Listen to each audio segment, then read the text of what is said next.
आज हम लोग बात करेंगे गति के बारे में। ठीक है।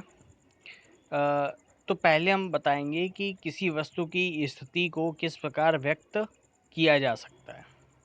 तो वस्तु की स्थिति को व्यक्त करने के लिए हमें एक निर्देश बिंदु की आवश्यकता होती है। ठीक है। अब जैसे कि सपोज़ आपके किसी मित्र को आना है। ठीक है। वो कहीं लखनऊ से आ रहा है और वो सेंट्रल स्टेशन पे उतरा। अब आपने कहा कि मेरा घर सेंट्रल से 4 किलोमीटर की दूरी पे है। ठीक है। अब सेंट्रल से 4 किलोमीटर दूर, तो क्या इससे क्या वो सही स्थिति पे पहुंच सकता है?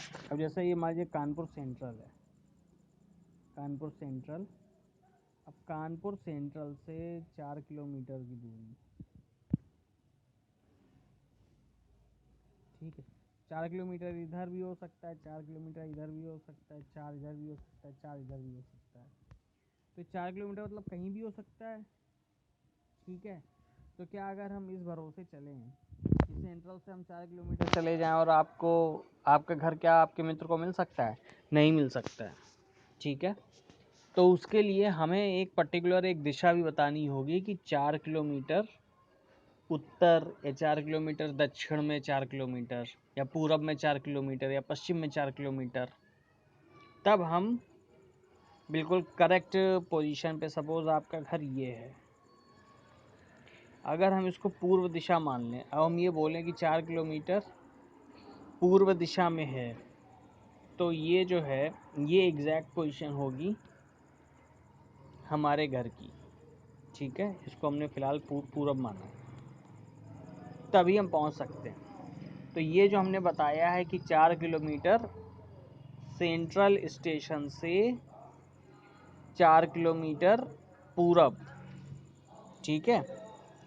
तो इसीलिए तो ये जो बिंदु है ये आपका, जहाँ से मैंने बताया कि सेंट्रल स्टेशन से 4 किलोमीटर पूर्व, तो इसका मतलब है कि ये स्थिति क्या है? निर्देश बिंदु है। ये बिंदु कौन सा है? निर्देश बिंदु। इसे ही मूल बिंदु कहा जाता है। ठीक है। हम लोग बात करते हैं सरल रेखीय गति की। तो ये सरल रेखीय गति क्या है? तो देखिए, ये गति का सबसे साधारण प्रकार है। ठीक है। तो जैसे कि मैंने आपको बताया था कि आपको एक निर्देश बिंदु लेना है जिससे कि आप ये बता पाओ कि गति कहाँ से शुरू होनी है। ठीक है। अब जैसे कि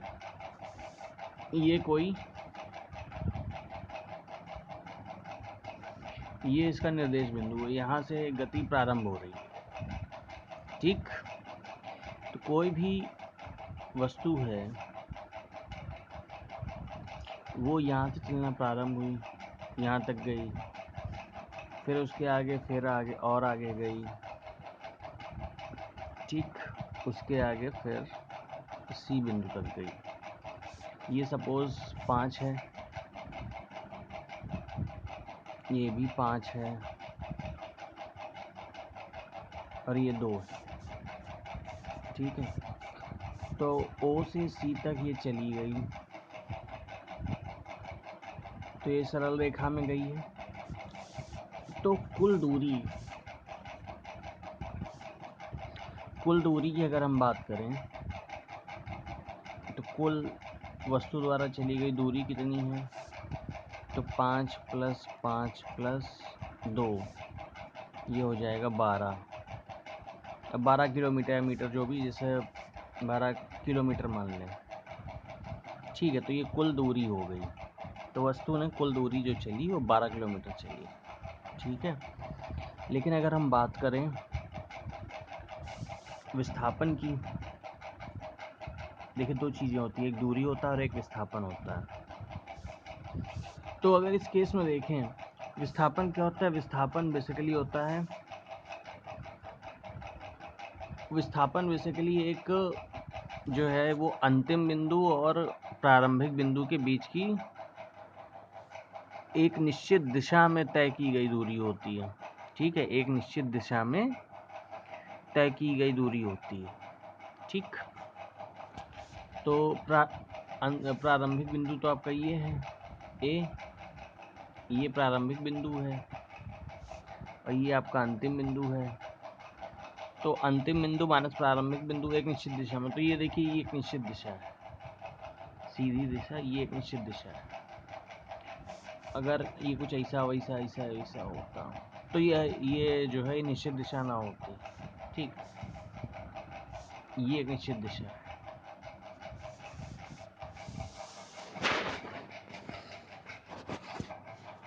तो अब देखिए, तो जो विस्थापन होगा इस केस में, विस्थापन और दूरी दोनों बराबर है। विस्थापन भी क्या है, विस्थापन का मतलब अंतिम बिंदु माइनस प्रारंभिक बिंदु। ठीक है, तो अंतिम बिंदु आपका यहाँ पे ओ से सी पे है, तो अंतिम बिंदु कितना है 5 + 5 + 2, 5 + 5 + 2 यानी कि 12, तो 12 माइनस प्रारंभिक बिंदु 0। ठीक है, तो कुल 12 यानी कि विस्थापन बराबर दूरी हो गया। लेकिन अगर वस्तु क्या करे, वस्तु अगर अपनी प्रारंभिक स्थिति से वापस लौटे, ठीक है, अगर मान लो वस्तु जो है अपनी प्रारंभिक स्थिति से वापस लौट रही, जैसे कि मैंने वही वाला एग्जांपल लिया, ओ ए बी सी, ये 5 है, ये 5 है, ये 2 है। ठीक है, तो अगर वस्तु जो है यहाँ से जाने के बाद अब वापस लौटे, ठीक, तो इस केस में कुल दूरी कितनी हो जाएगी, तो कुल दूरी की अगर बात करें तो 5 + 5 + 2 + 2 यानी कि ये बी पे आई है, वस्तु ओ से बी पे आ गई है, तो कुल दूरी चलेगी 5 + 5 10, 2 12, 2 14 किलोमीटर। लेकिन अगर हम विस्थापन की बात करें, विस्थापन क्या होता है, अंतिम बिंदु माइनस प्रारंभिक बिंदु एक निश्चित दिशा में।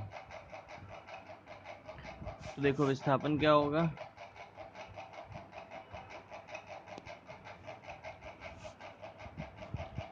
विस्थापन जो होगा वो ओ से बी तक ही होगा, ओ से बी तक।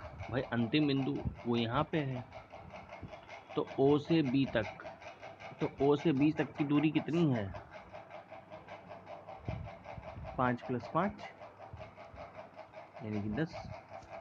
ठीक है, विस्थापन अंतिम बिंदु प्रारंभिक बिंदु के बीच देखा जाता है। ठीक है, लेकिन दूरी क्या होता है, दूरी जितना आप चल रहे हो वो दूरी देखी जाएगी। अब जैसे कि सपोज अब हम घूमते घूमते क्या हुए, अब आ गए ए बिंदु पे आ गए,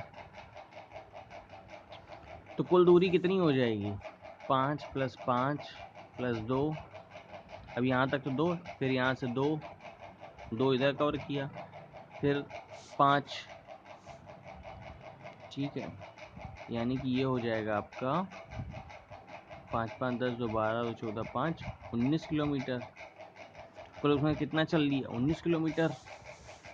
ठीक है, और विस्थापन की बात करें तो विस्थापन आपका होगा ओ से ए के बीच का, ओ ए के बीच का, क्योंकि अंतिम स्थिति उसकी ए है, तो ए और ओ के बीच का, तो 5 ही किलोमीटर हुआ। ठीक, अब अगर बात करें, अब वो मान लो ओ से ए पे आ गया है, ओ से ए पर आ जाए। ठीक है, ओ से अगर वो ए पर आ जाता है तो इस केस में कुल दूरी कितनी होगी, ए पे तो आ ही चुका था, अब ओ से ओ तक आ जाए। ठीक है, ओ से ओ तक, तो देखो कुल दूरी कितनी चल रही, 5 + 5 + 2 + 2 + 5 + 5।